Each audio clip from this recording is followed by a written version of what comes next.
Olá, meu amigo e minha amiga, sejam bem-vindos ao nosso Portal do José.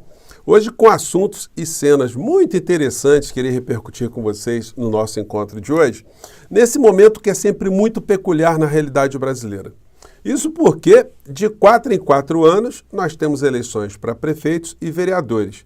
E isso faz com que parte das nossas atenções sejam atraídas para as questões no nosso município, na nossa cidade. Não tem como a gente fugir. Nós recebemos as propagandas eleitorais pelas TVs em horários diversos, nas rádios também. Os veículos locais discutem os problemas locais e os candidatos a vereadores e também a prefeitos estão circulando por todos os lados com as suas campanhas. Isso faz com que aquilo que esteja acontecendo fora do nosso país e também as coisas que estão se dando no plano nacional fiquem ali dividindo as pautas com as nossas preocupações locais. Eu vou trazer aqui para vocês algumas situações que estão acontecendo lá fora e algumas coisas estão se dando aqui no plano nacional que interferem nessas discussões para as prefeituras aqui no Brasil. Vou conversar também sobre os últimos acontecimentos aqui no nosso país, mas antes de mais nada, é sempre muito importante convidar você que está chegando nesse instante ao nosso portal e ainda não nos conhecia, para que em primeiro lugar você se inscreva aqui conosco e conheça também os nossos outros vídeos. Se você gostar, compartilhe, recomende, não se esqueça, dê sempre seu joinha, mande seu comentário e se puder, se inscreva aqui também no nosso clube de membros. Você que é muito bem-vindo e muito bem-vinda. Gente, vamos começar aqui com algumas coisas que estão acontecendo lá fora e que tem muita relação com coisas que estão acontecendo aqui no Brasil. G20 aprova princípios globais sobre economia digital e recomenda pela primeira vez combate à desinformação. Então, gente, as famosas fake news começam a criar uma preocupação planetária, porque isso está causando problemas em todos os países, independentemente do perfil econômico, do perfil político, ideológico de cada nação.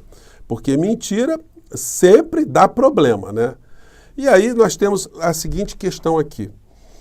Ministros do G20 assinaram nesta sexta-feira, em Maceió, uma declaração de princípios globais sobre economia digital que abordou pela primeira vez recomendações sobre o combate à desinformação. Viram só extremistas de direita, bolsonaristas, senhor Elon Musk. Concordaram com os termos representantes de países como Brasil, Estados Unidos, China, Rússia, Reino Unido e União Europeia. Resultado dos esforços do grupo de trabalho que negocia desde fevereiro, conhecido como G20, a declaração traz uma série de consensos e diretrizes e recomendações sobre eixos prioritários da economia global. Bom, e aí a gente vai vendo que a civilização parece que está a fim de enfrentar a barbárie, a desinformação, a insanidade, o extremismo.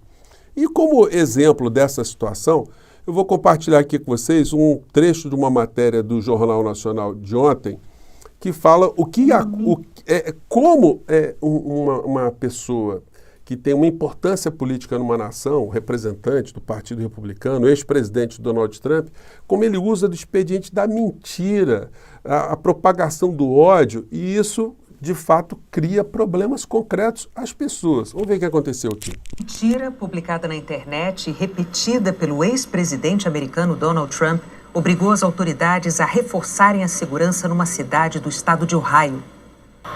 Policiais estavam em todas as escolas de Springfield hoje de manhã quando os alunos começaram a chegar. O governo tomou a medida porque a pequena cidade em Ohio recebeu 33 ameaças de bomba nos últimos dias. Faculdades e hospitais também interromperam as atividades. As ameaças começaram depois que Donald Trump disse no debate de terça-feira passada que imigrantes haitianos estão comendo cães e gatos dos moradores. They're eating the dogs, the people that came in, they're eating the cats. O mediador desmentiu a afirmação na hora. O prefeito de Springfield já tinha feito o mesmo quando boatos sobre o assunto começaram a circular na internet. Rob Rue afirmou que não há qualquer evidência que confirme a alegação repetida por Trump. A mulher que começou os rumores com uma postagem em rede social reconheceu que errou ao escrever sem ter informações corretas. Mesmo com os desmentidos, Trump não parou de acusar imigrantes. A campanha do ex-presidente divulgou que um menino de 11 anos foi morto por um imigrante haitiano quando ia para a escola. Ele se referia a uma criança vítima de um acidente de trânsito em agosto do ano passado. Um imigrante haitiano bateu o carro que dirigia em um ônibus escolar. O pai do menino que morreu disse que foi um acidente e lamentou que o caso esteja sendo usado para plantar o ódio. Ele pediu que Trump e o vice na chapa republicana, J.D. Vance, parem de explorar a morte do filho dele para ganhos políticos.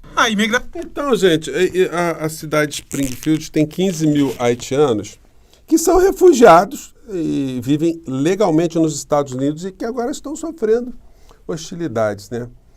Em função dessas mentiras odiosas que uma figura como Trump está propagando e que serve como modelo para a extrema-direita no mundo inteiro e que afeta a nossa realidade aqui no Brasil também, né? Só fazendo um pequeno parênteses, né? O Haiti é considerado um país capitalista, né? E tem esse problema absolutamente insolúvel. E se nós todos fôssemos fazer comparações em regimes políticos, e a gente fosse utilizar o Haiti como um fracasso do sistema capitalista, como é que as pessoas da extrema-direita reagiriam, hein? Porque eles pegam Cuba, né, sempre como exemplo, assim, que o humanismo, o socialismo é uma coisa muito ruim. Sem considerar tudo aquilo que sofre Cuba.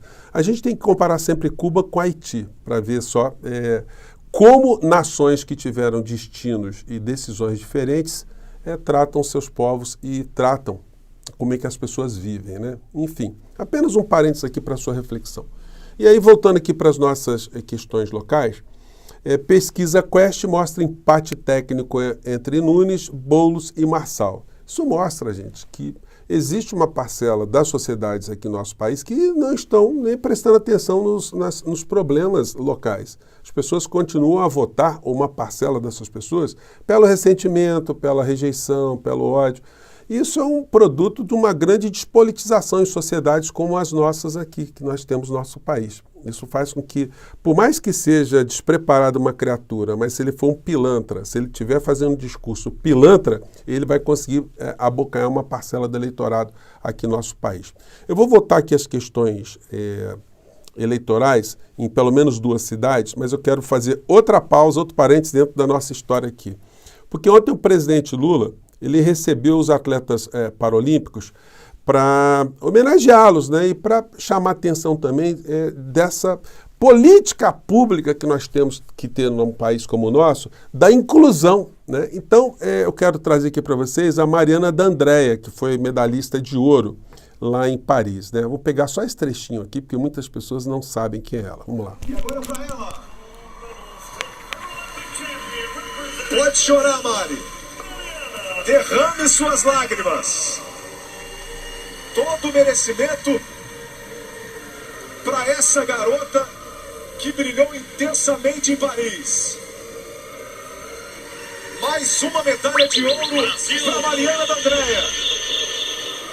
Bicampeã paralímpica. Tem que respeitar, Brasil. Tem que respeitar demais o que vem fazendo nos últimos... Gente, muito bacana, né? E é o seguinte, eu acompanhei as redes sociais dela aí, ela é uma pessoa que estimula as pessoas a entrarem para o esporte, ela tem a autoestima dela super elevada, é muito bacana. E ontem ela foi a porta-voz dos atletas no agradecimento também às políticas públicas que foram iniciadas lá no primeiro governo Lula, né? Vou pegar um trecho aqui.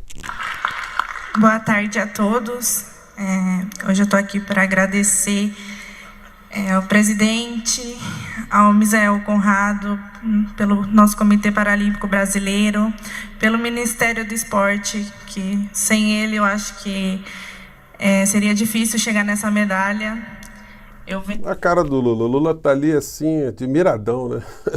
Vejo que, graças aos meus patrocínios, Bolsa Atleta, Caixa Econômica Federal, eu vejo que hoje, graças a Deus, eu consigo viver só do esporte, consigo me dedicar e trazer essa tão sonhada medalha. Fui a primeira mulher a conquistar uma medalha de ouro na nossa modalidade e eu agradeço muito pelo incentivo e acho que é isso. Obrigado a todos.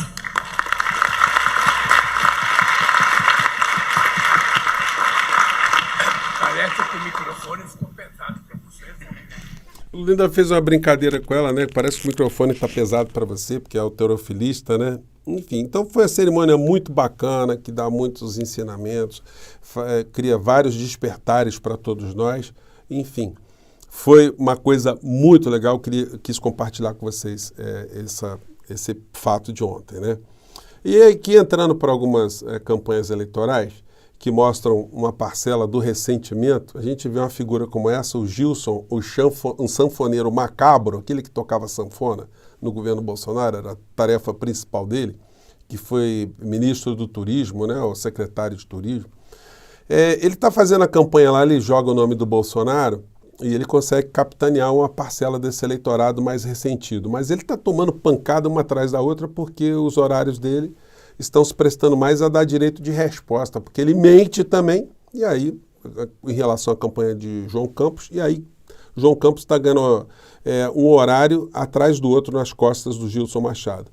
E como em todos os municípios, né, a campanha do João Campos, aqueles que já são prefeitos, eles partem sempre com uma vantagem, né, porque eles têm aquilo para alguma coisa a apresentar. E vão mostrando lá, vendendo seu peixe, né? Aqui nessa propaganda aqui ele está falando de bueiros que estão sendo mudados lá na cidade de Recife, de metal, porque sofrem sempre ali o furto, de plásticos, né? Enfim, apenas uma coisa muito localizada, né? Ele está liderando as pesquisas lá em Recife, deve ganhar no primeiro turno. É um progressista, isso é inegável, isso é muito positivo, né? Nesse confronto entre as visões humanistas, as visões progressistas e um atraso do sanfoneiro macabro bolsonarista. Em Porto Alegre é uma situação muito curiosa, porque o prefeito atual de Porto Alegre, ele continua à frente nas pesquisas lá, apesar de ter passado por tudo aquilo que nós vimos no Rio Grande do Sul.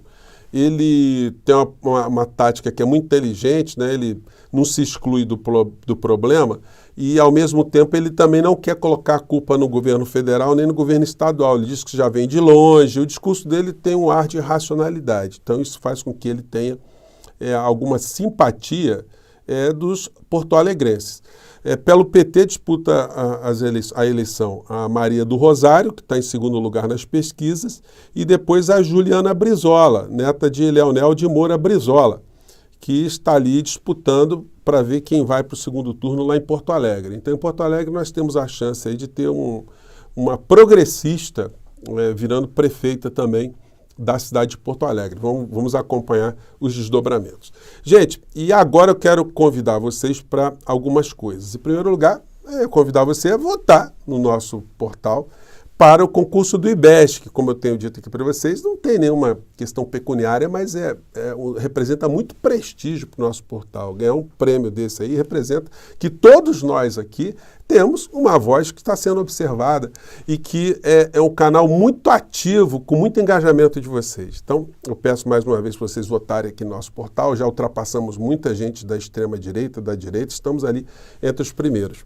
E também convidar vocês para amanhã, à noite, tem finalmente o documentário sobre as bets, uma campanha que eu estou me engajando contra em função dessa epidemia que se abateu sobre o nosso país, lá no canal do Eduardo Moreira. Vou colocar a descrição do link também aqui no nosso portal.